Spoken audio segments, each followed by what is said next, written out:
Bismillahirrahmanirrahim. Assalamualaikum warahmatullahi wabarakatuh. Waalaikumsalam. Salam sejahtera, Om Swastiastu, Namo Buddhaya, salam kebajikan. Apa kabar semua hari ini? Insya Allah semua dalam keadaan sehat walafiat, diberikan kekuatan oleh Tuhan Yang Maha Kuasa. Hari ini kita akan bicara tentang sebuah materi yang luar biasa dari pemateri-pemateri kita yang luar biasa terkait dengan penulisan artikel review. Jadi, Bapak, Ibu, para hadirin dan semua yang menonton tayangan ini pasti masih banyak bertanya dan mungkin melalui siaran kali ini kami akan berbagi informasi, berbagi manfaat sehingga kebingungan-kebingungan Bapak, Ibu, para hadirin semua akan terjawab oleh dua pemateri kita di hari ini. Jadi acara talk show kita hari ini, pemateri pertama atau narasumber kita ada dua. Yang pertama adalah Wakil Dekan Fakultas Ilmu Pendidikan Universitas Negeri Gorontalo bidang akademik, dan Ibu Waode, dosen dari Fakultas Ilmu Pendidikan jurusan Pendidikan Anak, Pendidikan Usia Dini. Oleh karenanya kita akan dalam bentuk bincang-bincang santai terkait dengan artikel review ini, karena sebelum saya memberikan kesempatan kepada pemateri kita, ada beberapa hal yang perlu saya tegaskan bahwa acara kita ini akan dalam bentuk tanya-jawab santai, dan kita akan memberikan beberapa menit di awal untuk para pemateri kita memberikan pengantarnya terkait dengan apa yang akan kita bahas hari ini. Oleh karenanya, saya untuk tidak berlama-lama, saya mempersilahkan pemateri kita atau narasumber pertama kita, Ibu Dr. Pupung, selaku Wakil Dekan 1 Bidang Akademik Fakultas Ilmu Pendidikan untuk memberikan pengantar kira-kira 7 sampai dengan 15 menit. Setelah itu nanti akan kita masuk ke narasumber yang kedua. Lalu setelah itu kita akan kembali tanya jawab. Oke, kepada Ibu Wakil Dekan 1, Ibu Dr. Pupung, disilahkan untuk pengantarnya. Oke, pengantar ya. Iya. Suaranya jelas? Suaranya jelas, Pak? Iya, Bu. Oh iya. Ya, kasih. Assalamualaikum warahmatullahi wabarakatuh. Terima kasih atas waktunya. Waalaikumsalam warahmatullahi wabarakatuh. Materinya cuma satu, Ibu Aude. Ya, kenapa dilaksanakan talk show ini? Mungkin sebagai salah satu solusi buat mahasiswa yang sementara menyelesaikan akhir kuliahnya, yang mungkin terjebak dengan kondisi COVID saat ini, itu bermasalah dengan metodologi penelitian kalau misalnya harus terjun ke lapangan langsung gitu. Jadi ini literatur review ini salah satu metode yang bisa menjadi solusi dengan membangkitkan critical thinking mahasiswa dengan mencoba menganalisis dan melakukan sintesis dari berbagai macam literatur, baik textbook, juga elektronik mungkin ya, electronic book, bisa juga dari artikel-artikel ilmiah yang tentunya bereputasi dan terakreditasi, dan itu nggak hanya 1-2 artikel dan tidak hanya 1-2 sumber, tapi juga berpuluh-puluh sumber yang mungkin bisa disintesis dan menghasilkan karya ilmiah lagi yang bisa dipertanggungjawabkan, seperti itu. Dan salah satu ahlinya mungkin Ibu Waode Eti, karena mungkin dulu katanya tesisnya melakukan literatur review. Dan memang kalau di Indonesia masih jarang literatur review, apalagi di perguruan tinggi masih jarang menggunakan literatur review. Mungkin kalau untuk di Fakultas Ilmu Bahasa mungkin biasa menggunakan literatur review gitu ya. Tapi kalau untuk di ilmu pendidikan agak jarang menggunakan literatur review, dan ini bisa membantu mahasiswa yang bingung, kita belum turun lapangan nih, belum ke sekolah karena sekolah juga masih tutup, nggak ada siswa karena semuanya serba daring. Jadi mungkin ini salah satu solusinya. Dan saya juga penasaran nih mau mendengar bagaimana itu literatur review, karena mungkin selama ini sudah melakukan tapi mungkin belum terlalu tepat gitu. Ada yang lebih tepatnya seperti apa gitu. Jadi mau dengar juga dari Ibu Ode. Iya. Terima kasih Bu Ode. Iya. Pak Oke. Jumadi sudah. Iya, terima kasih Bu Wadek. Saya berpikir Ibu Wadek mau menjadi pemateri kita lagi. Nanti insya Allah bisa membersamai kita. Mungkin ada pertanyaan-pertanyaan secara praktis yang Ibu Wadek sudah lakukan. Mungkin bisa disinkron dengan penjelasan-penjelasan Ibu Waode Ya. ketika kita bincang-bincang nanti. Oke, sahabat virtual yang sedang menonton acara kita ini, talk show virtual kita ini, kami berharap sahabat sekalian bisa mengikuti acara ini sampai dengan selesai supaya tidak ada informasi yang salah. Apalagi tadi telah disampaikan oleh Ibu Dr. Pupung Wadek 1 bidang akademik bahwa penting sekali di masa pandemi ini kita mempelajari artikel review atau literatur review sehingga membantu kita dengan kondisi kerja dari rumah bisa mempermudah dan mendapatkan hasil secara mudah walaupun kerja di rumah. Oleh karenanya kita butuh nih pengantar sebelum kita lanjut ke tanya jawab ya. Kita butuh sedikit pengantar dari Ibu Waode, dosen pendidikan anak usia dini Fakultas Ilmu Pendidikan Universitas Negeri Gorontalo. Beliau ini cukup mahir dan cukup ahli kalau berbicara tentang literatur review. Tidak salah ketika sahabat virtual semua menyaksikan apa yang akan beliau sampaikan sampai dengan akhir pertemuan talk show kita hari ini. Oke, kepada Ibu Waode, siap Bu? Untuk sampaikan pengantarnya mungkin 5 sampai dengan 15 menit begitu Bu. Ya. Oke, kepada Ibu disilahkan Bu. Ya, terima kasih. Bismillahirrahmanirrahim. Pak Jumadi, terima kasih atas kesempatan. Ya. Suara saya bisa terdengar dengan jelas Pak? Dengar Pak, dengar Bu. Alhamdulillah, alhamdulillah. Oke, jadi sedikit perkenalan. Nama saya Waudeti Hardianti. Saya merupakan dosen di jurusan pendidikan guru pendidikan anak usia dini, Fakultas Ilmu Pendidikan, Universitas Negeri Gorontalo. Jadi saya ucapkan terima kasih kepada Ibu Wadek sudah memberikan saya kesempatan, alhamdulillah untuk berbagi sedikit pengalaman. Terima kasih sanjungannya Pak Jumadi, tapi sebenarnya saya tidak ahli seperti apa, tapi di sini saya membagi pengalaman. Karena kebetulan saya salah satu syarat saya sewaktu menyelesaikan master saya di Australia kebetulan harus membuat literatur review sejumlah 15.000 kata. Jadi saya punya berbagi pengalaman seperti itu apa yang saya rasakan saat kuliah di sana. Jadi saya mempersiapkan materi karena waktunya memang singkat 15 menit. Jadi saya langsung share saja ya Pak materi saya PowerPoint. Boleh lebih Bu, boleh lebih, beliau lebih. Alhamdulillah. Terima kasih Pak. Ya. Iya. Jadi bisa terlihat dengan jelas Pak? Oh, jelas sekali Bu. Alhamdulillah, alhamdulillah. Jadi hari ini kita khusus membahas tentang penulisan literatur review.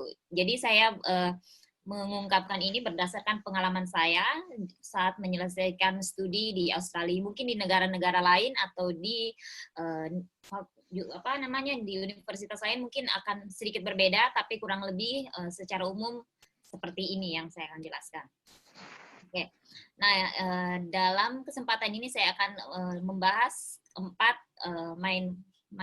pokok, yaitu yang pertama tentang apa sih itu literatur review. Kebanyakan mahasiswa pasti itu yang pertama ditanyakan, apa sih literatur review? Jadi kita akan bahas di sini. Kemudian langkah-langkah dalam penulisan literatur review, kita mulai dari planning dan mapping idea, dan yang ketiga itu tentang mencari bahan atau jurnal yang akan kita jadikan referensi sebagai pembuatan literatur review itu, dan terakhir adalah bagaimana penulisan referensi. Secara singkat saja, karena di pendidikan itu biasanya kita menggunakan APA, Associate Psychology of American, jadi kita mengacu ke sana. Jadi saya akan bahas secara general saja. Oke, yang pertama kita lihat dulu apa itu literatur review. Nah, umumnya di Indonesia atau biasanya mahasiswa itu mengetahui literatur review lebih familiar kalau dibilang kajian pustaka atau kajian teori. Nah, literatur review di sini yang pertama kita harus tanamkan bahwa ini merupakan satu proyek utuh. Jadi diartikan sebagai dokumen tertulis yang menyajikan kasus yang diperdebatkan secara logis berdasarkan pemahaman komprehensif tentang pengetahuan terkini atau suatu topik atau studi.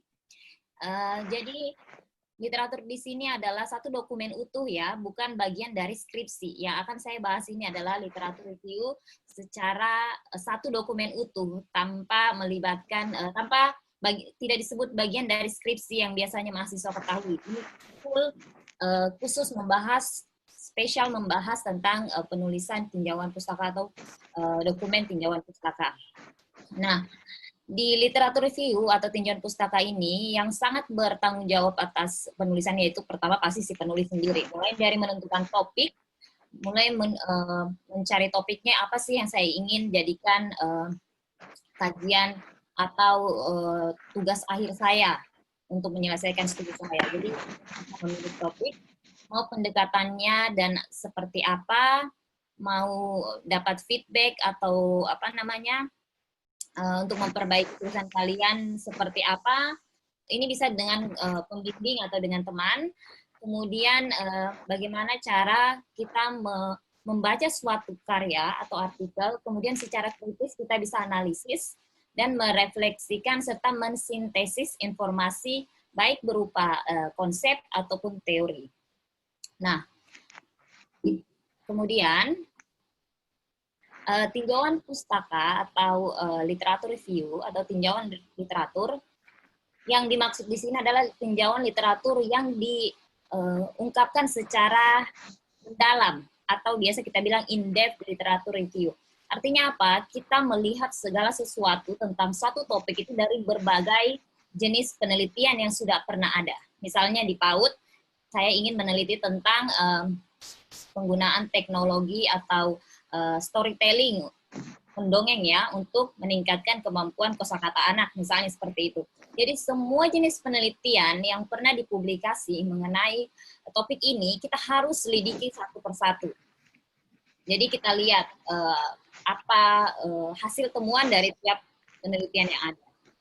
Teori apa yang digunakan oleh setiap artikel ini. Dan kemudian misalnya kebijakan. Misalnya selama beberapa periode dapat perubahan kebijakan baik dalam bentuk kurikulum atau dalam bentuk kebijakan-kebijakan lain. Jadi dilihat seperti itu dari tahun ke tahun dan dari hasil penelitian yang pernah ada dilakukan. Kemudian dalam penulisan literatur review atau kajian pustaka, kita sebagai penulis atau sebagai peneliti tidak langsung atau tidak melakukan pengambilan data di lapangan. Jadi data apa yang kita gunakan? Data yang kita gunakan adalah data dari penelitian-penelitian atau publikasi-publikasi yang sudah dituliskan atau sudah sudah diteliti dari penelitian sebelumnya. Jadi kita tidak mengambil data, mengumpulkan data di lapangan, tapi kita menggunakan data yang sudah ada, baik berupa penelitian, berupa kebijakan, teori, dan sebagainya. Itulah kenapa penting kita lakukan literatur review ini pada masa pandemik sekarang. Kenapa? Karena kita sebagai peneliti dipermudah dengan tidak dilakukannya pengambilan data di lapangan. Kita diberikan, apalagi sekarang akses internet dan juga hasil-hasil penelitian sangat-sangat banyak bisa kita temukan dari rumah ya, dengan bermodalkan internet dan laptop kita bisa menemukan data-data yang kita butuhkan untuk menulis tinjauan pustaka atau literatur review ini. Itulah merupakan satu manfaat dari penulisan literatur review bagi kalian yang kesulitan untuk secara langsung turun ke lapangan, khususnya di sekolah-sekolah yang sedang tidak seperti sebelumnya. Nah, kemudian apa sih tahapan penulisan dari literatur review? secara umum terdapat 3 garis besar dari penulisan literatur review. Yang pertama itu planning, artinya perencanaan. Jadi karena penulisan literatur review ini sangat-sangat istilahnya kita sendiri sebagai penulis yang berperan penting. Kita tidak butuh responden, kita tidak perlu mencari sampel dan populasi, maksudnya ke sekolah ya begitu. Jadi kita sebagai peneliti sangat mempunyai kebebasan untuk merencanakan apa yang akan kita lakukan, kemudian tujuan apa sih dari tinjauan pustaka ini, kenapa sih saya memilih topik ini, apa alasan saya ingin mengetahui tentang topik ini. Jadi semua itu sangat dipengaruhi oleh si penulis tersebut. Dia harus bisa memplanningkan secara jelas apa yang dia inginkan, kemudian sampai ke timeline atau waktu-waktu yang diperlukan untuk setiap tahap-tahap yang akan dilakukan. Setelah planning, setelah kita selesai memplanning, kita masuk ke tahap selanjutnya yaitu investigasi. Nah, disinilah di investigasi ini kita mulai mengeksplor, mencari jurnal, mencari teori, mencari penelitian yang relevan, ataupun kalau kita mau menggunakan kebijakan dari pemerintah untuk memperkuat argumen kita, mulailah di sini kita mencari baik dokumen kurikulum, baik dokumen kebijakan, kemudian secara kritis kita memberikan secara kritis informasi tersebut kita ramu, dan kemudian di akhir kita harus bisa memberikan rekomendasi atau implikasi dari apa yang ingin kita teliti tadi. Jadi ini diawali dengan sebuah topik ini kita angkat kan pasti ada tujuannya, misalnya untuk menjawab pertanyaan yang ingin kita tahu, seberapa efektifkah misalnya ya, seberapa efektifkah penggunaan mendongeng untuk meningkatkan kosakata anak. Jadi kita harus buktikan itu dengan melihat secara kritis informasi-informasi dari penelitian yang ada. Mungkin saja dari 10 penelitian atau mungkin 20 penelitian, misalnya 80% mengatakan ini sangat efektif, tapi ada 20% mengatakan tidak efektif. Kenapa seperti itu? Ternyata karena mungkin konteks dari penelitian saat dilakukan di daerah yang seperti apa, atau misalnya di negara maju atau di negara berkembang. Jadi itu semua merupakan temuan-temuan yang kita bisa jadikan rekomendasi dari literatur review kita. Yang terakhir itu adalah pelaporan. Jadi kan kita sudah mengumpulkan banyak informasi, kita sudah mengumpulkan banyak teori. Cara menuliskan teori tersebut, informasi tersebut sehingga mudah dimengerti, itu juga merupakan satu tantangan yang tidak bisa dianggap remeh, karena di situ kita akan melihat perdebatan-perdebatan yang muncul dari penelitian-penelitian itu, dan bagaimana kita sebagai penulis memposisikan diri kita. Apakah kita setuju dengan apa yang disebutkan oleh penelitian tersebut, dengan alasan apa? Kalaupun tidak setuju dan kita memiliki argumen yang kuat, bagaimana cara kita mengungkapkan itu dalam penulisan literatur review. Dan itulah yang membuat literatur review menjadi indah untuk dibaca, karena tidak cuma memberikan satu sisi yang setuju, tetapi kadang memberikan sisi yang kontradiktif atau yang bertolak belakang dari apa yang sudah ada sebelumnya. Dan disinilah literatur review itu menjadi menarik, karena menampilkan sudut pandang yang baru yang mungkin selama ini kurang tereksplor seperti itu. Nah, selanjutnya dalam hal planning itu kita biasa sebut planning ini sama dengan biasa kita gabungkan dengan mapping idea. Jadi kan misalnya kita mau investigasi suatu kasus.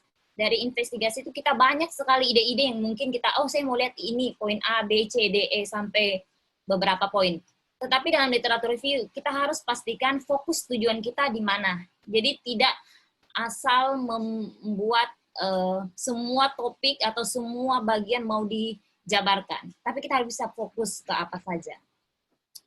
Ya, karena bila kita fokus, penjelasan atau analisisnya akan mendalam, karena kita memang betul-betul melihat satu atau dua komponen saja. Tapi kalau biasa kita menulis terlalu lebar penjelasannya, karena tidak ada kesempatan kita untuk betul-betul mengeksplor apa sih topik-topik tersebut, apa yang ada dari situ.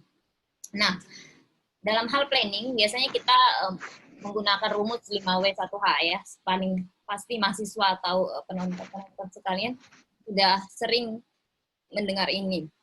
apa topik yang ingin difokuskan, apa saja bagian komponen atau tema utamanya, bagaimana cara melakukannya, kapan waktu penulisan hingga selesai, mengapa penting untuk menyelidiki topik ini. Jadi kita mulai dengan pertanyaan-pertanyaan yang memicu kita untuk mencari jawaban dari suatu topik yang ingin kita kita selidiki. Jadi saya memberikan ini secara umum saja. Jadi kalau kalian sudah misalnya memiliki topik atau memiliki keinginan atau minat di suatu topik tertentu, bisa kemudian menggali atau mengeksplorasi itu lebih mendalam. Nah, kemudian ini saya akan berikan proses dalam pembuatan literatur review. Jadi dalam literatur review itu mengikut sertakan bagian dari proses, dan kemudian di akhir pasti ada produk hasil akhir dari tulisan kita. Nah, yang pertama bisa dilihat itu dimulai dari step pertama, yaitu memilih topik.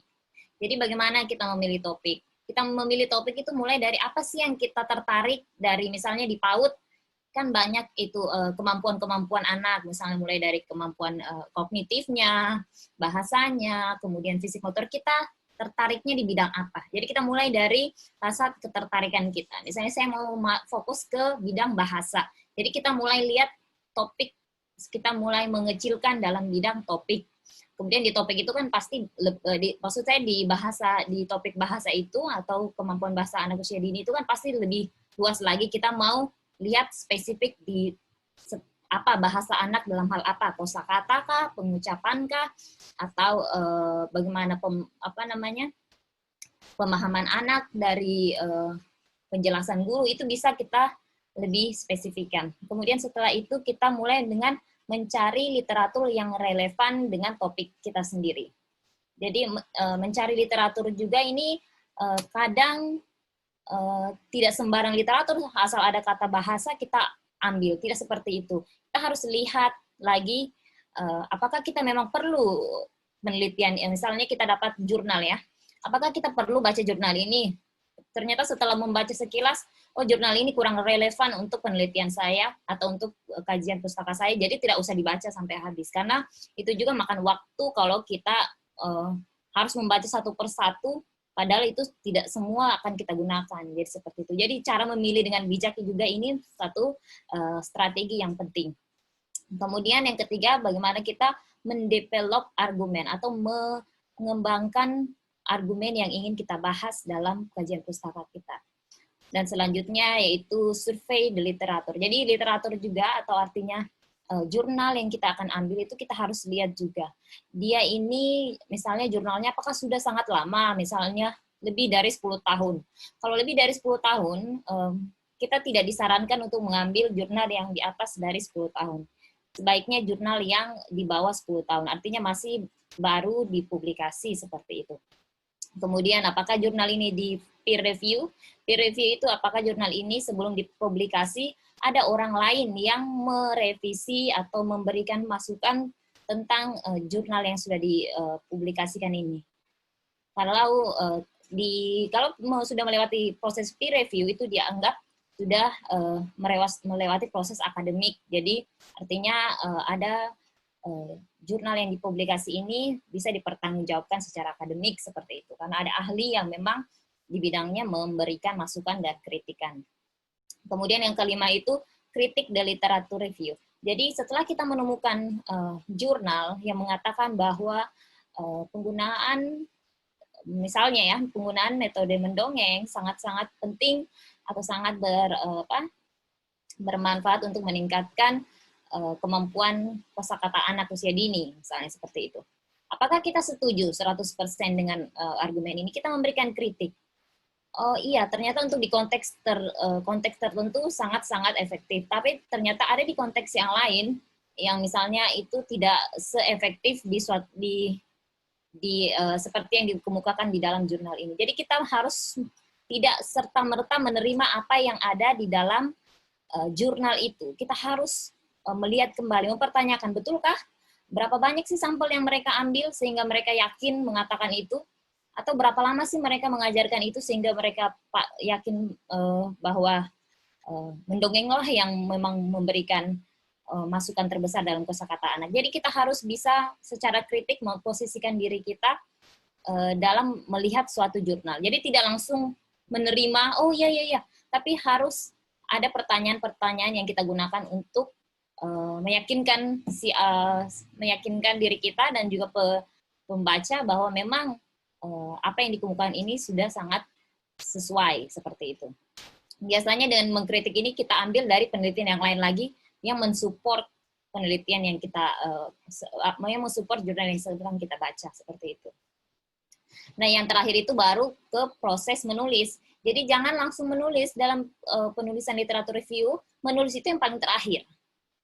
Jadi jangan kalian, saya mau menulis literatur review, jadi langsung mau menulis. Tidak seperti itu, karena kita lewati proses dulu, prosesnya yang begitu ada beberapa tahapan, baru sampai ke tahap menulis. Menulis itu di akhir, seperti itu ya. Nah, kemudian ini ada timeline. Jadi jangan dibilang karena literatur review atau kajian pustaka itu kita tidak perlu turun ke lapangan. Jadi kita tidak usah bikin timeline atau seperti jadwal. Jangan. Justru kita harus membuat jadwal karena literatur review ini kan seakan-akan kita sendiri yang lebih banyak lebih banyak terinvolve dalam kegiatan ini. Jadi kita harus dengan disiplin untuk memberikan timeline, batas-batas setiap tahapan itu seperti apa. Jadi misalnya di awal minggu kita menentukan topik, kemudian setelah menentukan topik kita cari keyword atau kata kunci dari topik yang ingin kita selidiki. Jadi dengan mengetahui kata kuncinya, saat kita mencari di internet, jadi yang muncul itu memang relevan karena kita gunakan kata kunci dari penelitian yang ingin kita angkat. Kemudian yang ketiga itu scan and skim text. Jadi jangan langsung muncul kata kuncinya, kita langsung beranggapan, oh ini semua jurnal yang saya butuhkan. Tidak, kita harus lihat dulu. Ternyata dari sekian, misalnya dari 10 artikel yang muncul, yang sesuai dengan kata kunci yang saya cari, setelah saya membaca secara cepat, melihat secara ringkas, oh ternyata cuma 6 yang cocok dengan topik saya. Ya kemudian seperti itu kita tinggalkanlah yang 4 tadi, kita cuma gunakan yang 6 ini. Nah setelah kita temukan, yang keempat itu fase reading dan note taking. Jadi setelah kita membaca, kita harus memberikan catatan-catatan penting dari setiap jurnal yang kita ketemukan. Misalnya, jurnal ini kita biasa kasih kode, jurnal yang paling utama dan paling cocok mendekati topik kita kasih tanda merah misalnya. Tanda merah di komputer kita atau kasih folder tersendiri. Kemudian kalau yang sesuai tapi tidak begitu relevan, kita kasih folder dengan nama apa. Jadi seperti itu. Ini strateginya supaya kita bisa membedakan mana yang utama, primary-nya yang jurnal yang kita ingin ketahui, dan mana yang memang bagian dari pendukungnya. Dan yang kelima ini synthesize. Jadi ini yang sintetis ya, ini yang akan sangat membuat literatur review kita menarik. Bagaimana kita menggabungkan dua opini yang saling bertolak belakang dalam satu paragraf dengan mudah, dengan indah, sehingga orang baca sangat tertarik. Atau bagaimana kita dari satu teori ke teori yang lainnya sama-sama mendukung, kita ramu sehingga menjadi paragraf yang menarik untuk dibaca. Jadi seperti itu bagian dari sintetis. Bukan cuma yang setuju dengan setuju, tapi bagaimana yang kontradiktif, bagaimana yang lupa untuk tidak muncul di jurnal itu. Misalnya ada yang dia tidak masukkan indikator penting. Jadi itu semua kita ungkapkan dalam bentuk paragraf yang sesuai.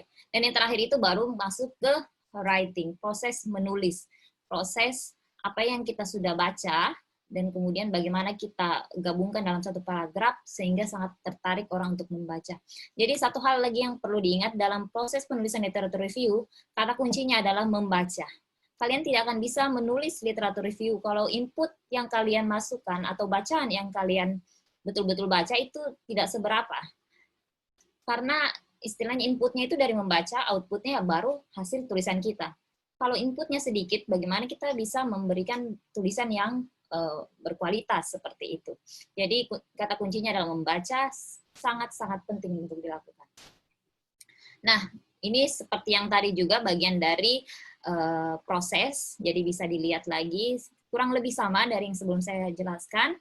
Nah, kemudian yang selanjutnya adalah mind mapping atau proses memetakan pikiran untuk menghubungkan konsep-konsep permasalahan tertentu dari cabang-cabang yang membentuk korelasi. Jadi seperti ini. Jadi misalnya ini adalah, yang kuning ini adalah judul kalian. Dari judul kalian ini, ternyata setelah kalian membaca, bisa menjadi 6 atau 7 pokok bahasan dari satu judul ini. Jadi kita bisa misalnya kalian menyelidiki tentang gimana sih perkembangan kreativitas guru kalau dalam pembelajaran online seperti itu.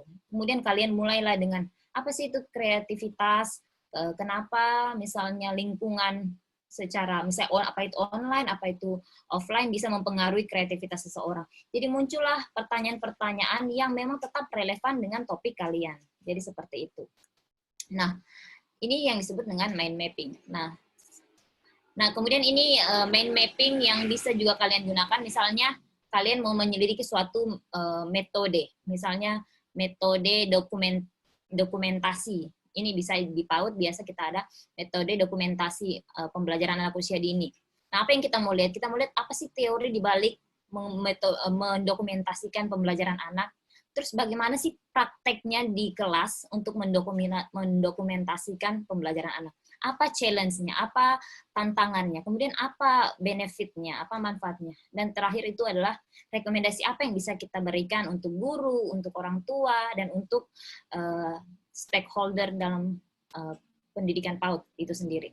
Jadi ini bagian dari mind mapping. Kita mulai dengan suatu topik, kemudian kita jabarkan ke dalam topik-topik yang relevan dari topik utama kita.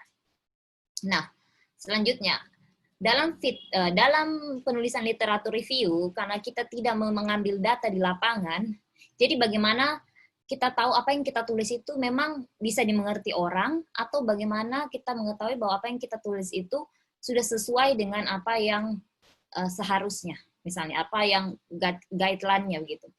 Kita perlu namanya feedback. Feedback itu kalau biasa mahasiswa mungkin lebih biasa dengar namanya, biasa kalau habis menulis namanya revisi atau dikasih catatan-catatan. Jadi feedback itu umpan balik yang bisa berasal dari dosen ataupun teman kita sesama mahasiswa.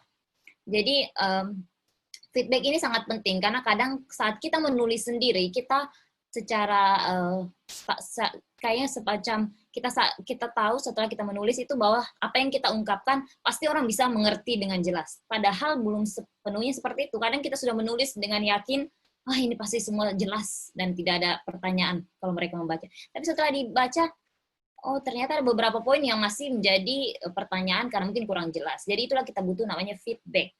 Jadi feedback itu saat kita memberikan feedback, kita biasanya membagikan ide dan informasi. Bukan semacam kayak memberikan nasihat, tapi memberikan ide dan informasi. Kadang juga kita memberikan bacaan. Misalnya kita tahu tentang apa yang teman kita sedang selidiki, kita ingin memberi, coba kamu baca jurnal ini, kayaknya ini cocok dengan topikmu. Itu bisa seperti itu juga bagian dari feedback. Jadi memberikan dokumen-dokumen lain yang kira-kira bisa membantu teman kita. Dan kemudian feedback juga itu biasa kita bagian dari misalnya, kayaknya kamu, misalnya kita mau meneliti tentang leadership, kepemimpinan wanita dengan pria dalam sekolah misalnya begitu. Nah setelah kita baca punya teman kita kayaknya sudah bagus, tapi kayaknya kamu kurang menyinggung tentang misalnya penggajian, kan itu juga bagian dari faktor yang mempengaruhi leadership misalnya. Mungkin gaji wanita kalau dia menjadi leader di sekolah masih kurang dibanding kalau leadernya itu pria atau lelaki. Jadi itu juga yang dia lupa. Oh iya ya, betul juga ya, bisa juga saya masukkan di situ. Jadi feedback ini semacam berbagi ide tapi bukan sebagai menggurui kita lebih pintar daripada ini, tidak. Tapi kita memang idenya adalah untuk membangun atau konstruktif feedback ya, membangun dan melihat teman kita itu butuh saran untuk membangun atau membuat penelitiannya lebih baik seperti itu. Nah, ini contoh feedback biasa kalau di kalian ingin menulis, kalian bisa buat di sebelah sini judul-judul kecil yang ingin kalian tulis seperti ini. Jadi lebih terarah yang kalian tulis, kalian tahu ini subtopiknya tentang ini. Jadi saya akan fokus membahas tentang subtopik tersebut, dan ini bagian dari feedback. Feedback ya salah satu modelnya seperti ini, diberi warna, kemudian dijelaskan kayaknya apa, seperti apa, kurangnya apa, seperti itu. Tapi ingat, feedback itu bukan cuma hal-hal negatif, tapi hal-hal positif yang kalian temukan juga dari tulisan teman kalian. Oh, sorry.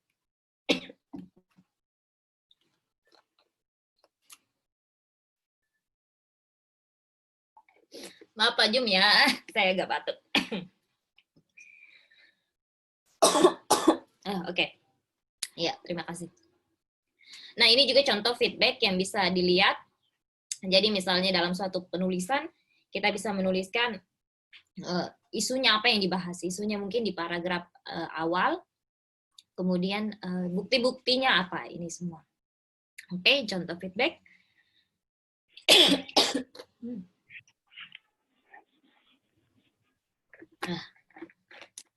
Oke, lanjut ya Pak. Nah, ini kalau di skripsi kan paling mahasiswa sudah familiar tentang bab 1 pendahuluan, bab 2 kajian pustaka, bab 3 misalnya metodologi. Nah, saat saya kuliah ini susunannya. Jadi kita mulai dengan halaman judul, sama seperti menulis skripsi, daftar halaman isi atau daftar isi. Kemudian ada abstrak juga. Jadi abstrak itu merupakan ringkasan dari laporan yang kita buat. Kemudian ada daftar kata kunci atau keywords. Nah, di bagian dalam isinya, bagian badannya itu ada mulai dari pendahuluan, kemudian badan laporan. Jadi dari pendahuluan ini, kita ada 4 pokok bahasa, biasanya 4 sampai 5 pokok bahasan. Jadi kayak tadi mind mapping itu Pak, jadi ada bulat-bulat itu sampai 5 pokok bahasan kita bisa kemukakan di sini. Dan yang selanjutnya adalah rekomendasi. Rekomendasi ini sangat penting, jadi wajib ada rekomendasi dalam literatur review. Karena kan kita menulis apa tujuannya itu, misalnya memberikan rekomendasi ke guru, ke orang tua, ke stakeholder lainnya dalam bidang pendidikan, itu penting. Kemudian kesimpulan dan referensi. Nah, gaya referensinya biasanya itu kalau dalam pendidikan kita gunakan APA atau APA, dan apa sih yang membedakan penulisan skripsi dengan literatur review? Biasanya di literatur review itu ada namanya jumlah kata.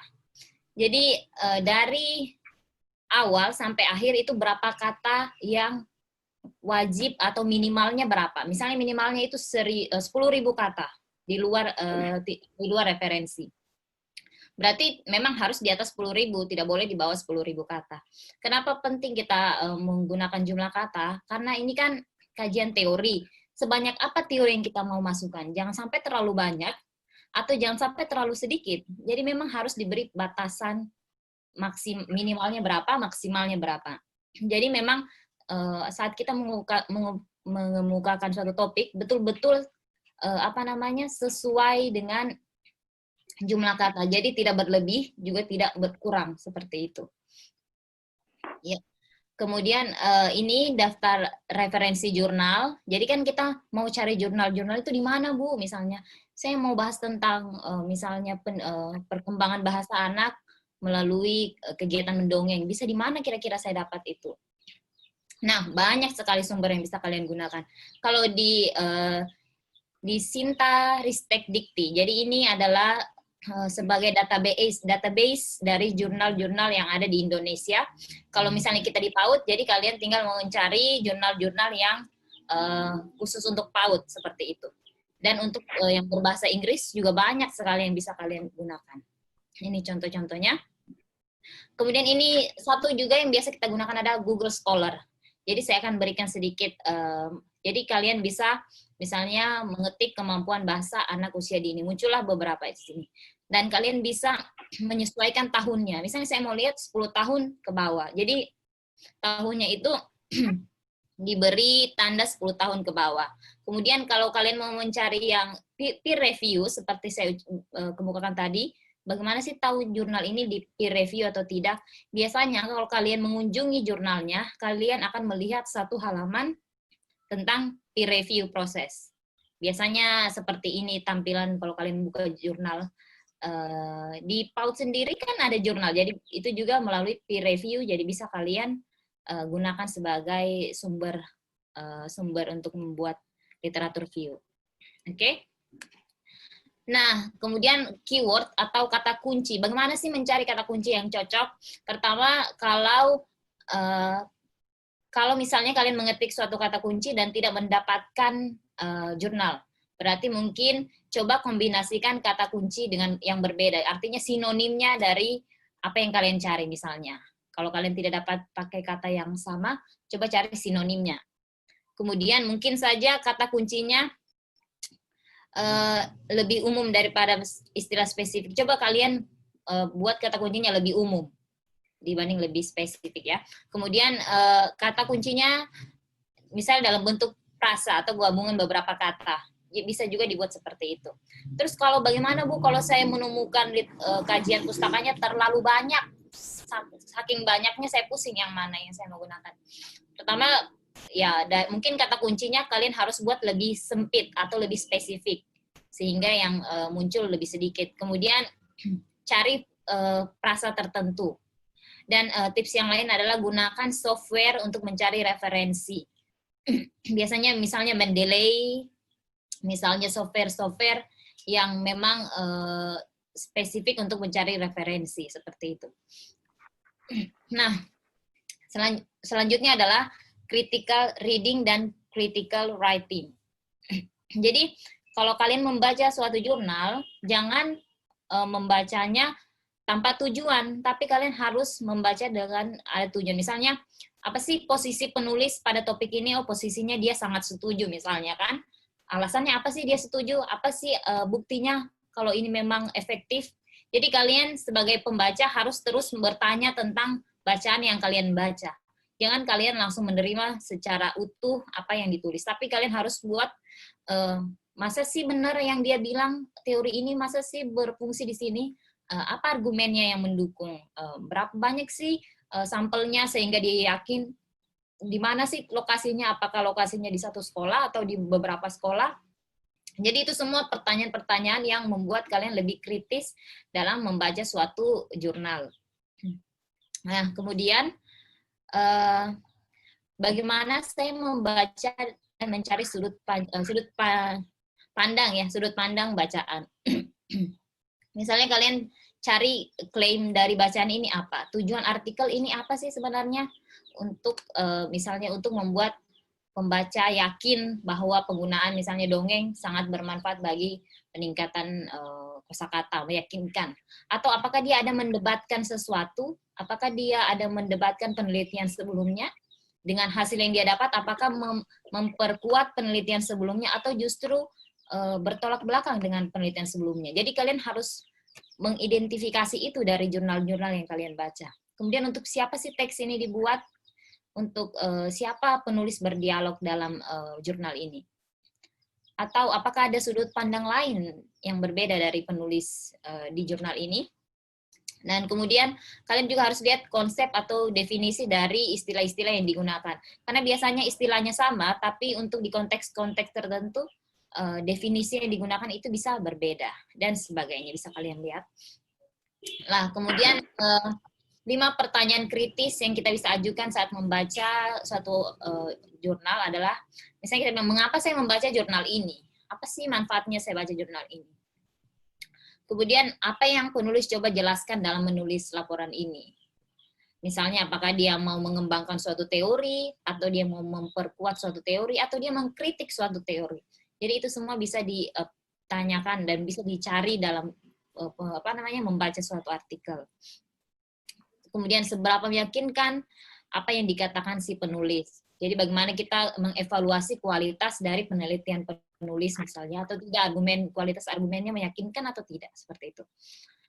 Oke, selanjutnya ini tips yang bisa dilihat. dalam menulis. Itu pertama search, kita cari jurnalnya, skim, kita identifikasi mana yang kita perlu baca secara cepat, kita select, kita pilih mana yang betul-betul sesuai dan kita pelajari, study, oke? Nah, ini untuk reference list atau daftar pustaka. Jadi ingat kalau misalnya kalian membaca 10 jurnal, dari 10 jurnal itu yang memang sesuai dengan penelitian kalian cuma 6. Jadi yang kalian masukkan cuma 6 saja yang digunakan dalam penelitian itu. Tidak semua yang kalian baca itu kalian masukkan, kecuali kalian kutip semua baru dimasukkan. Yang dikutip saja yang dimasukkan. Walaupun kita baca ini tapi kita tidak mengutip apa-apa dari situ, jadi tidak usah dimasukkan ke dalam literatur review atau daftar pustaka kita. Nah, bisa dilihat lagi, ya. Jadi ini yang perlu dipelajari juga, bahwa setiap ide atau fakta yang kita ambil dari suatu sumber, kita harus rujuk itu. Tidak apa-apa dalam bentuk tulisan kita banyak rujukan, karena memang kita studi literatur, studi pustaka. Daripada kita mengambil ide orang, tapi kita tidak mencantumkan, itu sangat tidak baik, begitu. Kemudian, bagaimana caranya supaya tidak sama tulisan saya, tidak mirip atau tidak banyak kemiripan dengan apa yang saya kutip? Ya, kamu harus paraphrasing atau mengutip dengan cara idenya sama, tetapi cara penjelasannya dibuat berbeda. Tetap harus tulis juga referensinya di mana. Jadi seperti itu. Jadi bukan mengambil, mengcopy dan mempaste di tugas kita, tetapi mengambil idenya dan kita sebagai penulis menuliskannya dengan cara yang berbeda, tetapi maknanya sama seperti itu. Nah, itu juga harus dipelajari skill-skill yang penting seperti itu. Nah, kemudian ini contoh penulisan referensi APA. Jadi ini dalam bahasa Inggris, bisa saya bilang begini. Jadi tuliskan namanya, tahunnya, kemudian ini kalau bentuk paraphrase. Kalau kutipan langsung harus dengan page atau halaman yang kita kutip langsung dari mana, seperti itu. Oke, dan ini contoh dalam bentuk daftar pustaka. Ini nama judul jurnalnya, kemudian ini judul jurnal tempat dipublish, ini volumenya, ini nomornya, halamannya, dan sebagainya. Seperti ini. Kalau mengambil dari jurnal, kalau mengambil dari buku juga seperti ini. Oke, saya rasa sekian Pak dari saya untuk sedikit bincang-bincangnya. Kayaknya banyak ya Pak ya? Ya, tidak apa-apa Bu. Tadi itu saking fokusnya saya dengan apa yang Ibu jelaskan, luar biasa sekali, menarik. Suaranya lantang sekali, menggema sekali di telinga saya. Alhamdulillah Pak. Jadi itu sharing pengalaman saya seperti itu Pak. Mungkin bisa jadi manfaat bagi teman-teman adik-adik mahasiswa yang ingin menulis atau mencoba melakukan kajian pustaka atau literatur review. Luar biasa sekali pengalaman Ibu tadi itu, saya mendengarnya memang terinspirasi sekali saya. Jadi karena saking terinspirasinya banyak sekali yang saya catat yang memang perlu untuk dijelaskan melalui sharing saat ini. Jadi satu kata yang teringat di pikiran saya pada saat Ibu pertama kali bercerita terkait dengan pemaparan materi tadi itu membaca. Dari awal sampai akhir hampir banyak sekali kata membaca yang saya dengarkan itu. Jadi gini Bu, karena kita berada di kampus dan kondisi pandemi seperti yang tadi Ibu jelaskan, sebenarnya bagaimana sih untuk kemudian menjadikan literatur review ini menjadi sebuah tugas akhir atau skripsi bagi mahasiswa? Bagaimana sih? Apakah boleh ataukah tidak boleh? Tantangannya seperti apa? Menurut Ibu kayak gimana misalkan itu? Oke, jadi kalau cara menulisnya itu, kalau secara kebijakan itu kan di fakultas yang mengeluarkan apakah boleh kajian pustaka digunakan sebagai prasyarat untuk lulus atau salah satu syarat untuk mendapatkan gelar sarjana. Itu kebijakan dari fakultas. Tapi kalau misalnya bisa atau apakah kita sebagai mahasiswa bisa melakukan, saya yakin bisa melakukan. Apalagi di masa pandemik ini, mahasiswa kan banyak menghabiskan waktu di rumah, dan kalau waktunya itu digunakan untuk membaca, misalnya dalam satu hari itu saya target 3 jurnal saya bisa selesaikan baca, itu pasti bisa dilakukan. Dan caranya yaitu pertama seperti tadi secara teknisnya ya mencari topik, kemudian Ya, setelah mencari topik mencari jurnal yang mana mau dibaca. Setelah itu pasti di sela-sela ini ada konsultasi dengan pembimbing seperti itu kan Pak? Apakah iya, iya, iya. pembimbingnya setuju dengan judul ini atau mungkin pembimbing yang merasa judulnya terlalu sempit harus dicari yang lebih, atau mungkin judulnya terlalu general jadi itu juga bagian dari feedback tadi, Iya, iya. tanya jawab dengan pembimbing dan bahkan perlu dengan teman sebaya kalau misalnya belum yakin ke pembimbing, ke teman dulu baru setelah itu ke pembimbing. Iya. Iya, Bu. Menurut saya menarik sekali ya terkait dengan literatur review ini. Di samping membuat mahasiswa itu membaca banyak literasi, mereka kan punya banyak sekali kajian-kajian teori dari berbagai macam referensi. Dan kalau misalkan itu dijadikan sebagai atau direkomendasikan sebagai sebuah syarat yang bisa dijadikan sebagai tugas akhir atau skripsi dan sebagainya, saya rasa itu sangat sangat bisa membuat mahasiswa itu secara teori itu akan sangat full, sangat banyak sekali. Kemudian Bu, tadi kalau literasi review ini membaca, sebenarnya ada enggak standar buku atau standar referensi yang harus digunakan untuk literatur review ini? Entah mungkin skala internasional tuh standar gini loh, kalau nasional tuh gini loh, ada enggak standar-standar seperti itu? Karena gini ya Bu, kalau misalkan kita buat sebuah karya, kan orientasinya nanti publikasi ilmiah dan sebagainya. Dan kita harus mematuhi standar-standar ini. Menurut Ibu kayak gimana itu? Oke, ya terima kasih Pak pertanyaannya, menarik sekali. Jadi kalau kita bicara jumlah dulu, kuantitas.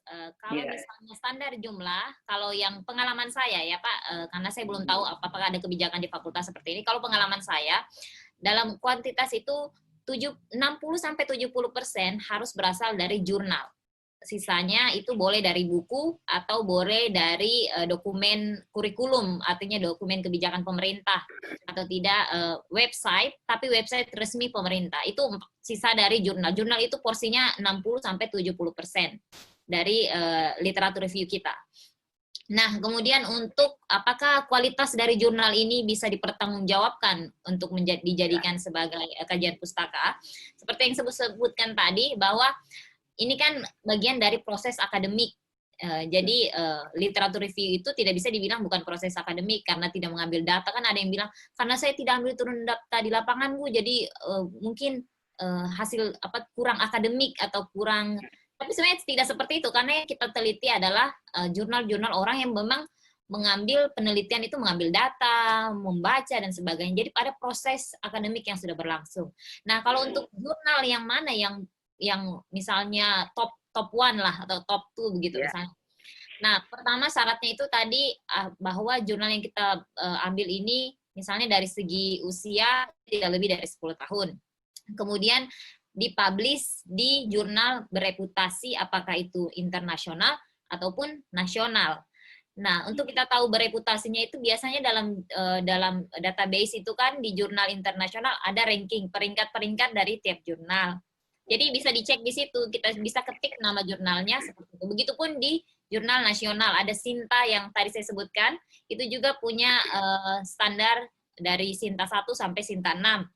Nah, itu artinya sudah secara akademik itu diakui bisa digunakan sebagai literatur review. Yang kemudian adalah apakah jurnal ini dilakukan peer review. Itu juga penting untuk dilihat.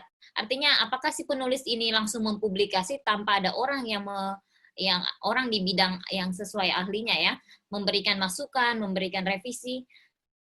Umumnya kami disarankan untuk menggunakan yang peer review. Artinya memang melalui mekanisme akademik diteliti, ditelaah sebaik mungkin seperti itu, Pak. Oke, terima kasih, Bu. Berarti harus sekitar 60% penggunaan artikel ilmiah di dalam proses literatur review ini. Atau mungkin lebih bagus kalau semuanya jurnal atau artikel ilmiah ya, Bu ya? Ya, boleh seperti itu, Pak. Tapi biasanya idealnya kan kita kadang butuh buku juga, butuh data dari lain. Jadi dibatasi 60-70% boleh jurnal, lebih dari itu juga boleh, tidak dilarang. Iya. Kemudian begini, Bu. kalau kita bicara tentang metodologi penelitian, itu kan misalkan kalau kita lakukan pengembangan misalkan, oh ada board and goal misalkan, oh ada di 4 misalkan kan, ada ADI. Di dalam proses review literatur ini, apakah ada sebuah panduan penelitian literatur ataukah ada semacam prosedur yang menurut ahli A, ahli B, lalu kita akan memilih begitu?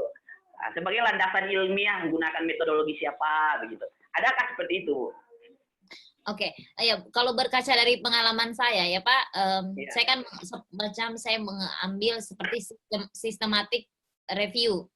Systematic review yang artinya dari sekian banyak penelitian tentang satu bidang, saya secara sistematik misalnya melihat dari misalnya konteksnya, dari misalnya waktunya, misalnya metodenya, jumlah sampelnya seperti itu. Ada juga yang meta analisis ya, tapi saya kurang mengerti. Ini mungkin lebih ke arah angka-angka secara. Kalau saya lebih berfokus ke apa namanya, bukan ke angka-angkanya, apa namanya, lebih ke temuan-temuannya seperti itu kan. Iya. Ya, jadi saya lebih lihat metodenya apa, karena saya kemarin mengambil social study, maksudnya PAUD ya. PAUD itu kan memang kebanyakan penelitiannya kualitatif dibanding kuantitatif. Jadi saya memang lebih banyak bersinggungan dengan jurnal-jurnal yang kualitatif, artinya metodologinya yang pakai tematik, yang pakai etnografi, yang semacam itu. Jadi tergantung jenis, kalau di jurusannya seperti itu. Kalau kami di social study biasanya lebih ke kualitatif, khususnya di PAUD ya, yang kami elaborasikan, dideskripsikan fokus penelitiannya, mungkin seperti itu ya Bu? Iya, betul begitu, tergantung fokus penelitian. Penelitian, iya. Jadi mungkin perlu bisa mendengar sedikit, karena gini Bu, kan ini kita tampung begitu banyak literasi dari jurnal, buku. Nah, sesuai dengan fokus penelitian kita. Kira-kira kalau kita misalkan ini di dalam pendahuluan, nah, untuk membuat rumusan masalah itu kira-kira bagaimana? Entah kan bisa ada membandingkan, bisa ada menjelaskan, menganalisis. Bunyi rumusan masalah kalau dalam literatur review itu kayak gimana sih, Bu? Oke, jadi saya bisa kasih contoh ya dari kasus saya, pengalaman pribadi saya. Jadi saya kemarin mengambil mau melihat literatur review dari model atau pedagogi mendokumentasikan anak, dokumentasi anak di PAUD misalnya, dokumentasi pembelajaran perkembangan anak di PAUD. Saya mau lihat ini. Nah, yang saya temukan adalah dokumen pedagogikal ini sangat banyak digunakan di Eropa misalnya, di Australia, tapi sangat sedikit saya temukan pustaka atau jurnal atau artikel yang fokus di konteksnya Indonesia misalnya begitu. Misalnya saya cari di kurikulum seberapa posisinya metodologi pedagogi dokumentasi ini seperti apa. Dan karena saya merasa ada kekurangan atau ada kurang dieksplor begitu. Jadi kajian pustaka, rumusan masalah saya adalah saya mau lihat bagaimana cara misalnya konteks penerapan ini di Indonesia. Misalnya pedagogi ini di Indonesia, kira-kira apa saja manfaatnya, apa saja challenge-nya atau tantangannya, bagaimana teorinya, dan bagaimana prakteknya yang bisa.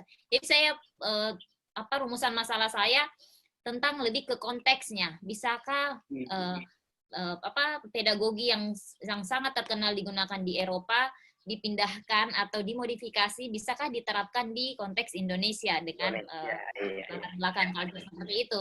Jadi itu yang bisa dimulai dari konteks, bisa dimulai dari jumlah. Jadi tergantung arah penelitiannya. Kalau saya arahnya lebih ke adaptasi dari luar, ingin saya terapkan di sini dengan kriteria-kriteria yang sesuai konteks saya, apakah cocok seperti itu.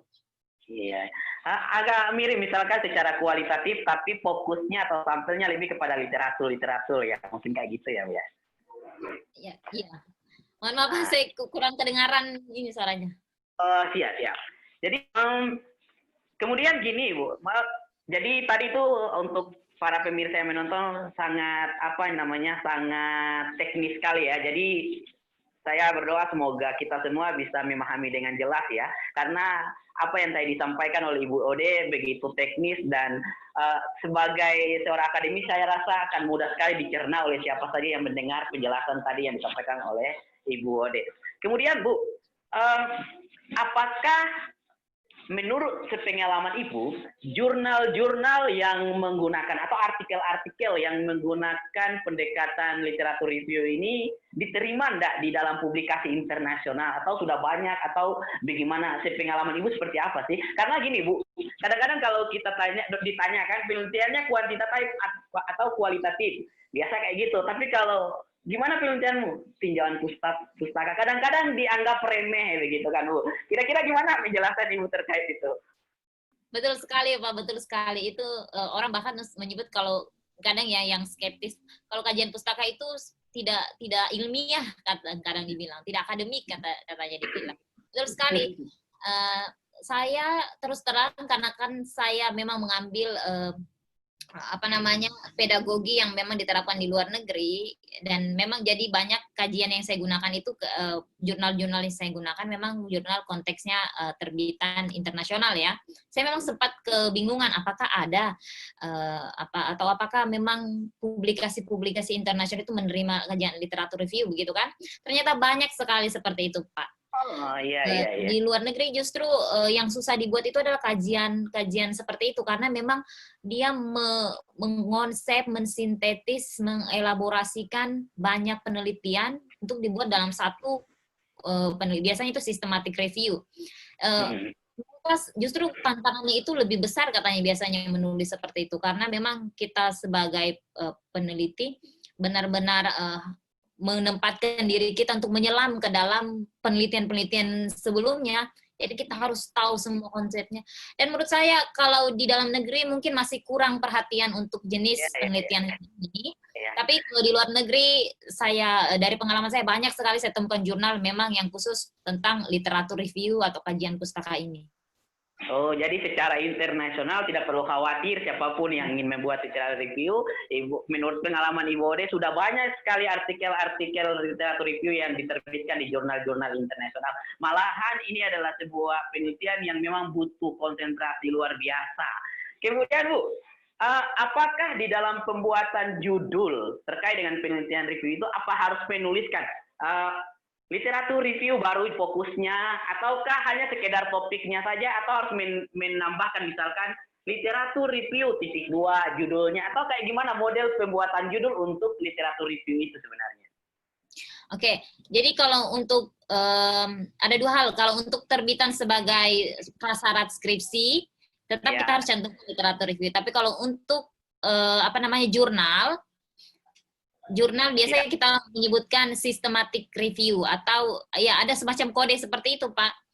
Tapi kalau untuk skripsi kan tergantung kebijakan tiap universitas. Tapi kalau untuk jurnal kan tergantung dari penerbitnya. Biasanya kan mereka menyediakan template seperti itu kan. Apakah diberi kebebasan kepada si penulis atau memang ada prasyarat dari jurnal tersebut. Tapi kalau untuk sebagai mahasiswa, kalau untuk sebagai syarat menyelesaikan hasil studi, biasanya memang setiap universitas mengeluarkan semacam guideline, pedoman penulisan, misalnya literatur review, pedoman penulisan skripsi, misalnya apa begitu, metode apa. Jadi tergantung kebijakannya sih sebenarnya. Berarti banyak juga jenis-jenis ini Bu ya, sehingga harus banyak kebijakan-kebijakan menyesuaikan dengan jenis-jenis literatur review ini ya Bu ya? Atau gimana Bu? Oke, Ibu saya lihat di sini untuk Ibu Wadek masih gabung, tapi tadi ada izin katanya ada rapat. Jadi kalau misalkan beliau masih gabung, mungkin kita butuh semacam pertanyaan-pertanyaan, apalagi kan beliau kan sebagai wakil dekan 1 bagian kebijakan akademik, mungkin saja ada saran, ada solusi, atau seperti apa sih tanggapan beliau. Tapi karena beliau lagi rapat, tadi ada izin, insya Allah bisa untuk para pemirsa ataupun siapapun yang lagi menonton tayangan ini, silakan kirim pertanyaan sebanyak-banyaknya karena tayangan ini akan ditayangkan di channel YouTube Pedagogika TV. Jadi silakan di komen, di share, di subscribe sehingga dengan apapun yang para penonton atau para pemirsa menyaksikan ini bisa bermanfaatlah untuk banyak orang. Kemudian Bu, terkait dengan sistematika penulisan ini. Apakah sistematika ini ada pedoman khususnya atau tergantung kebijakan atau seperti bagaimana, Bu? Oke, secara umum menurut saya kalau kita lihat jurnal-jurnal yang sudah terbit atau penulisan literatur review secara umum menurut saya hampir sama ya. Misalnya harus tetap ada pendahuluan. Kalau untuk sistematikanya Pak, tetap ada abstrak, tetap ada yang ada rekomendasi, kesimpulan menurut saya sama. Tidak jauh berbeda. Tergantung misalnya kalau setiap misalnya fakultas atau setiap universitas mau memberikan penciri begitu. Tapi menurut saya sama menurut saya. Yang membedakan ini dengan model penelitian lainnya adalah bahwa mereka tidak mengambil data di lapangan, itu saja menurut saya. Tetapi data yang mereka ambil jauh lebih banyak misalnya karena bacaan yang harus dia baca,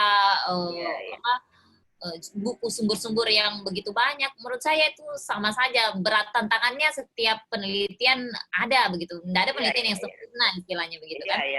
Jadi menurut saya literatur review ini sama beratnya dengan penelitian yang turun ke lapangan dan tidak ada yang lebih. Cuman karena kita diuntungkan karena sekarang lagi pandemi, jadi memang ini semacam mau tidak mau ini cara yang termudah untuk menyelesaikan. Iya, karena kan kita nggak bisa ke ini saat opsi yang tersimpan ya salah satunya ini begitu kan yang masih paling masuk akal dan bisa dilakukan begitu. Iya. Luar biasa ya Ibu Ode. Saya terinspirasi sekali. Oh, rasa-rasanya setelah tayangan ini saya ingin bikin penelitian literatur review supaya bisa dimasukkan ke jurnal-jurnal yang sudah menghubungi saya gitu. Kemudian Bu, berarti secara teknis di dalam penulisan misalkan ini kan pasti ada di situ sampel, populasi. Berarti kita mengisi jumlah literatur yang kita baca gitu ya Bu. Atau secara teknis kita membuat spesifikasi buku yang kita baca, berapa terbitan, berapa karakteristik yang kita baca, terbitan dari mana, negara apa, jurnal apa seperti itu kita harus menjelaskannya, Bu. Oke, kalau pengalaman saya kemarin Pak, yang kalau di penelitian yang mengambil data kan misalnya sampelnya berapa, sampelnya berapa, misalnya nilai testnya berapa, prosesnya berapa. Kalau di kajian pustaka ini misalnya kita mengambil satu jurnal yang memang misalnya menggunakan eksperimen seperti itu kan, menggunakan eksperimen, dan kita jelaskan dalam satu paragraf atau dua paragraf, kita kombinasikan beberapa jurnal yang misalnya sama-sama topiknya tentang ini, kemudian misalnya metodenya mirip, misalnya metodenya eksperimen, kita kemudian kombinasikan dalam satu paragraf seperti itu. Artinya misalnya kita bilang penelitian Pak Jumadi tahun berapa, dengan sampel segini menemukan bahwa hasilnya seperti ini dan itu didukung oleh penelitian misalnya penelitian saya Hardian Ode misalnya juga menemukan hal itu dalam tempat yang berbeda misalnya begitu kan. Nah, tapi kemudian Bapak dapat lagi satu jurnal misalnya jurnal dari misalnya Ibu Pupung misalnya begitu. Menemukan bahwa tidak sama misalnya dengan apa yang saya temukan dan Bapak temukan misalnya begitu kan. Nah, itu yang menarik. Jadi apa yang terjadi sehingga ada 3 penelitian hasilnya bisa ada yang sama, ada yang berbeda.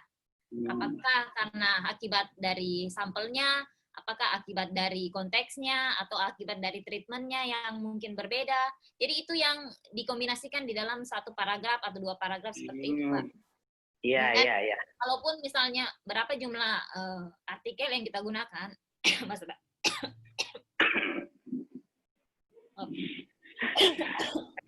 Semangat sekali, Bu. Minum dulu, Bu. Siap.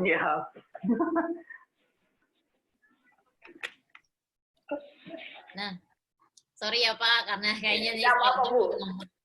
Semangat sekali, Bu. Saya lihat, saya pun ikut jadi semangat. Saya bagi pengalaman Pak. Jadi kalau misalnya kembali lagi ya, kalau misalnya tentang berapa jurnalnya, apakah si pembaca mau hitung berapa jurnal yang dia gunakan untuk itu semua akan terlihat di daftar literatur review. Dan kadang kalau misalnya pembimbing saya misalnya agak kurang yakin dengan apa yang saya tuliskan, dia kadang mencari jurnal yang saya kutip, dia baca sendiri. Dia baca lagi. Kemudian kalau memang sudah sesuai, baru dia bilang, oh sesuai. Kalau tidak, dia akan komentar, kasih feedback. Kayaknya kamu salah menganalisis atau salah menginterpretasikan teori tersebut. Jadi memang kita dituntut untuk betul-betul tidak sembarang ngomong gitu, Pak. Tidak asal kutip gitu. Harus kita mengerti betul, karena itu tanggung jawab kita sebagai penulis akan dilihat di situ dalam proses itu.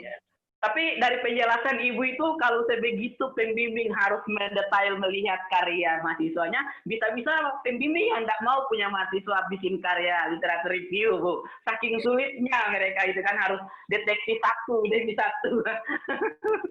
Mahasiswanya sudah. Menurut saya itu tantangannya di situ, Pak. Karena kalau terutama kalau di awal, saya juga merasa ini sulit sekali begitu. Tidak kalau mengambil data kan, karena data kan tidak sebanyak itu mau dibaca literatur reviewnya. Tapi justru kalau kita sudah memulai ini akan mudah untuk seterusnya. Bahkan pembimbing saya mengatakan bahwa kalau kalian sudah mampu menulis literatur review, itu akan memudahkan untuk misalnya mau melanjutkan studi lebih tinggi lagi, begitu kan? Karena kan artinya tidak berhenti di satu proses saja, bisa sampai berjenjang ke lebih tinggi begitu. Tantangannya. Luar biasa sekali ya. Jadi memang perlu tidak semua penelitian itu sempurna gitu ya. Pasti ada beberapa hal yang menjadi kelemahan. Nah ini dia. Kelebihan dari literatur review ini seperti gimana sih sebagai seorang yang pemula kan ingin lakukan ini? Hai, I'm back. Oh, salam Bu Wade.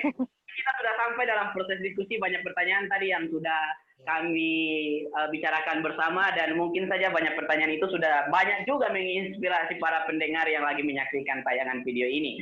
Mungkin sebelum saya lanjut dengan pertanyaan-pertanyaan lain, mungkin ada pertanyaan-pertanyaan yang perlu didiskusikan yang ditanyakan langsung oleh Ibu Wakil Dekan terkait mungkin kebijakan atau mungkin apa sih yang pokoknya banyak lah yang terkait yang ingin ditanyakan oleh Ibu. Silakan Bu.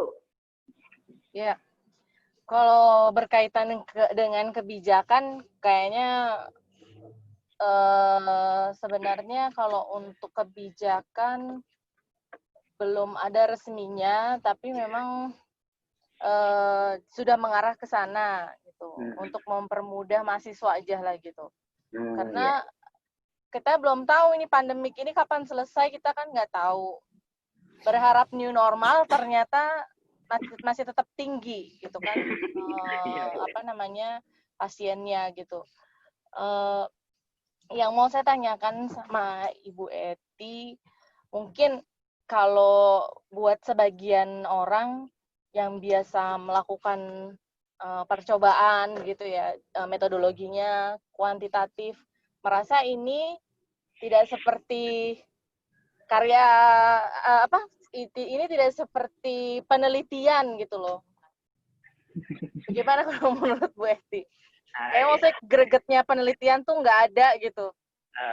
Iya, jadi menurut Ibu Eti gimana ya? Ini seperti yang tadi ya kita habis diskusikan, mungkin akan dijelaskan lebih lanjut oleh Ibu Ode apa yang ingin ditambahkan dari pernyataan-pernyataan yang tadi. Gitu. Mohon maaf Pak, jaringannya saya kurang mendengar jelas tadi pertanyaannya Bu Ade. Boleh Pak? Boleh. Jadi paling tidak tadi Ibu Ade sampaikan bahwa bagi orang-orang yang terbiasa melakukan penelitian kuantitatif, kualitatif, tiba-tiba melihat penelitian literatur review ini kadang-kadang seperti, ini bukan penelitian gitu, ini seperti hanya sekedar kurang greget gitu lah. Gimana itu Ibu Eti? Padahal sebenarnya ada kerumitan tersendiri juga ya berkaitan dengan critical thinking ini. Nggak semua orang bisa punya critical thinking yang tajam terhadap satu topik gitu kan. Tapi kan orang yang biasa mungkin melakukan kuantitatif terutama menganggap ini bukan sebuah penelitian gitu. Mana menurut Ibu Eti? Nah, kalau menurut saya literatur review ini bukan cuma meneliti tapi mengembangkan pola pikir menurut saya. Kadang kan mahasiswa misalnya kalau melakukan eksperimen kita mendapatkan angka-angka, kita mendapatkan ini. Kemudian ditanyalah secara teori atau secara apa, coba jelaskan kenapa bisa terjadi perubahan ini. Tapi karena mereka mungkin tidak maksudnya tidak melihat rasionalitas dari perubahan-perubahan itu, mereka kesulitan untuk menuangkannya, mengungkapkannya. Tapi kalau mereka mulai dari literatur review, artinya mereka tahu ini terjadi karena apa ini. Itu kan lebih mudah saat menjelaskan. Menurut saya, mempertajam critical thinking itu tidak semua bisa dilihat dari penelitian A, penelitian eksperimen, belum tentu critical thinking-nya bisa muncul dari situ. Tapi kalau di literatur review ini memang bukan cuma critical thinking, critical reading, critical writing, cara kita membaca sesuatu, apakah kita terima-terima saja, atau justru kita mempertanyakan setiap fakta atau setiap teori yang terdapat di situ, kita cari argumennya. Jadi menurut saya, kalau dibilang bukan penelitian yang iya, saya kurang setuju ya, karena menurut saya critical thinking dari seorang peneliti itu sangat dilihat, diuji di literatur review ini. Teruji lah begitu istilahnya, bukan cuma data yang bicara, tetapi ada reason, alasan, justifikasi yang jelas, setiap argumennya juga tersusun dengan rapi. Menurutku itu yang sangat-sangat penting dalam penulisan literatur review. Oke, luar biasa sekali ya Ibu ya. Jadi mungkin setiap penelitian itu memiliki kelemahan, kelebihan, dan salah satu apa yang perlu untuk kita sosialisasi sehingga pandangan yang berbeda itu bisa jelas kepada orang-orang yang menganggap bahwa literatur review itu seperti yang tadi dikatakan Ibu Wadek tadi itu kurang greget gitu ya. Makasih Bu. Kira-kira tunggu dulu, kira-kira minimal berapa sih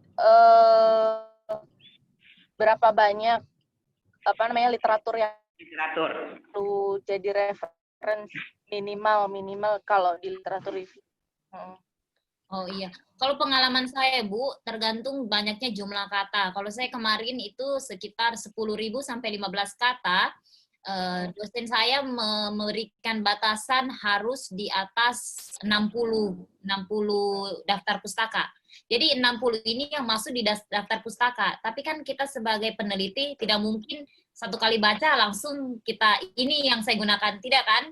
Jadi karena ada juga buku yang tidak masuk di daftar. Iya, betul Bu. Tapi kita baca. Iya, betul Bu. Jadi dia bilang 60 itu yang masuk di referensi.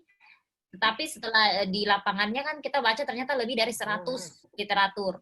60 lah yang masuk karena memang sesuai setelah kita lakukan berbagai macam memilih begitu kan.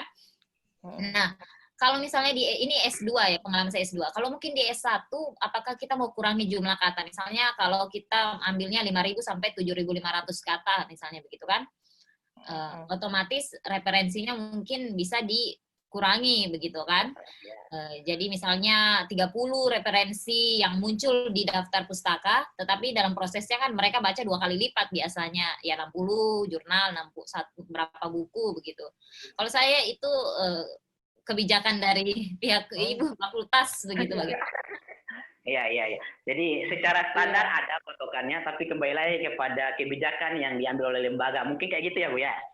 Betul, Pak. Dan kebijakan yang diambil lembaga kayaknya kebijakan dari masing-masing pembimbing dong. Iya. Iya. Betul. Tidak ada di dalam pedoman akademik minimal berapa buku, tidak ada, tapi biasanya kan standarnya pembimbing. Iya. Biar bagus, mungkin berkualitas.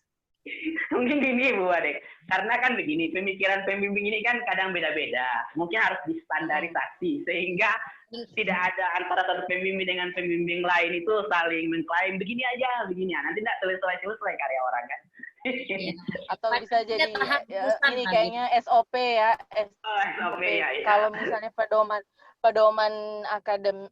pedoman penulisan itu kan biasanya masih umum sih, tidak sampai ditulis di situ minimal berapa buku.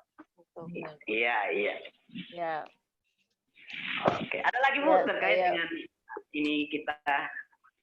Ya, sepertinya yang menjadi critical opinion saya nih, kalau mau mahasiswa juga tajam critical thinking-nya, mungkin perpustakaan harus bisa lebih lengkap ya, perpustakaan lebih nyaman. Karena Iya, ini kan urusannya baca-membaca. Iya, iya Bu. Ya, Ya. Tapi kalau sekarang ini kata tadi Ibu Enti kan, karena kita fokus ke jurnal-jurnal yang terindeks, dengan melalui HP dan sebagainya itu literasi virtual itu sudah bisa dijangkau kemana-mana ya Bu ya? Nah, itu juga akses dari kampus kayaknya juga harus bisa buka, karena nggak semua jurnal-jurnal itu bisa open access. Jadi Iya, mungkin dari kampus bisa membantu untuk open access-nya gitu. Karena kan dia nggak secara umum bisa dibuka sembarangan. Kalau biasanya juga sih. ada yang memang gampang dibuka, ada yang enggak. Iya, iya. Mungkin yang apa dari kampus bisa untuk membantu open access-nya. Oh iya, iya. Perpustakaan Jadi ini utama ya, perpustakaan pusat Betul, Bu. ya kayak. pusat, iya. Betul. Apa mungkin mereka sudah buka cuma karena masih malas kita untuk membaca? Nah. Ya, minat baca ya kayaknya ya. Iya, menurut saya dengan literatur review ini meningkatkan minat baca itu apa mahasiswa. Dia nggak mungkin menghadap ke jurusan ke pembimbing kalau dia sendiri belum baca kan, rasanya beban begitu kan kalau pembimbing tanya tiba-tiba dia tidak tahu menjawab atau memang karena tidak membaca. Jadi ini semacam self awareness buat si mahasiswa juga untuk bisa rajin membaca. Luar biasa sekali. Apa yang tadi dijelaskan oleh Ibu Enti tadi, Ibu Ode tadi itu sederhana sekali, mampu dapat saya serap dengan baik, dan saya yakin saya berharap juga orang-orang yang lagi menonton tayangan kita ini mampu dengan lebih mampu secara sederhana memahami apa yang tadi disampaikan oleh Bu Ode. Karena tadi mulai dari kajian teorinya, kemudian secara praktis pengalaman dan contoh yang disampaikan Ibu Ode, kemudian ada beberapa literasi-literasi yang disampaikan, sistematikanya, dan kalau misalkan sekarang mahasiswa bilang saya mau literasi review, kayaknya sudah boleh. Yang masalahnya dia mau laksanakan atau tidak. Jadi kira-kira sudah hampir 1 jam lebih loh. Kayaknya disudahi dulu mungkin supaya penasarannya nggak cepet hilang kan, mungkin bisa. Nanti ada talk show iya dong, masa hari ini juga langsung jor-joran dibuka kan nggak gitu. Sedikit supaya banyak informasi lagi yang bakalan disampaikan di Pedagogika TV. Jangan di subscribe ya Pedagogika TV-nya. Iya, betul. Coba Ibu pemateri diminta Subscribe. pemirsa untuk ya betul. Saya ini lagi puyeng, soalnya dari tadi nggak duduk, muter-muter. Siap Bu. Jadi buat peserta atau pemirsa, mahasiswa, sesama dosen atau akademisi atau praktisi di bidang pendidikan, silakan subscribe Pedagogika TV. Saya sudah subscribe dari awal di launching. Alhamdulillah banyak informasi penting yang bisa kita dapatkan, dan juga narasumber serta topik-topik dari materi-materi yang dibawakan sangat-sangat bermanfaat. Apalagi zaman sekarang kita kan istilahnya lifelong learner ya. Jadi belajar sepanjang hayat dengan Pedagogika TV ini, insya Allah kemampuan atau keinginan kita untuk belajar sepanjang hayat bisa dilakukan kapan saja dan mempermudah istilahnya. Jangan lupa subscribe, share, dan diberi komentar untuk perbaikan-perbaikan ke depannya apa yang perlu dilakukan. Ya. Oke, terima kasih Ibu Ode, luar biasa sekali. Terima kasih juga atas kesediaan Ibu Ode untuk berbagi pengalaman. Bagi saya itu Ibu Ode sudah ahli lah bagi saya. Nah, karena pengalaman Ibu Ode itu luar biasa sekali terkait materi ini. Kemudian untuk oprol. Tidak, Bu. Memang saya yakin para pemirsa yang menonton bisa menilai sendiri lah, gitu. Jadi apa namanya, untuk menutup talk show kita, perbincangan santai kita hari ini mungkin kesimpulannya sahabat semua bisa mengambil sendiri, karena dengan kekurangan-kekurangan yang sahabat dapatkan, dengan kebingungan-kebingungan yang sahabat-sahabat dapatkan, bisa memotivasi sahabat-sahabat semuanya untuk lebih belajar lagi, lebih meningkatkan informasi lagi, supaya ke depan kualitas penulisan karya ilmiah kita akan lebih hebat lagi. Dan mungkin untuk menutup talk show kita hari ini, kita butuh kata penutup atau sambutan penutup dari Wakil Dekan Bidang Akademik Fakultas Ilmu Pendidikan Universitas Negeri Gorontalo, Dr. Pupung, sehingga dengan sambutan Ibu akan menutup dengan resmi talk show kita hari ini, dan akan kita lanjutkan di pertemuan-pertemuan berikutnya. Silakan, Bu. Apa? Sorry, tadi ada telepon. Oke, jadi kita Menutup. sambutan untuk menutup. Oh iya, karena tadi dibuka, yang buka harus menutup ya, biar gak masuk angin. Iya, terima kasih. Alhamdulillahirabbil alamin, pada hari ini kita bisa berbagi tentang literatur review yang memang masih langka sekali ya, jarang, dan mungkin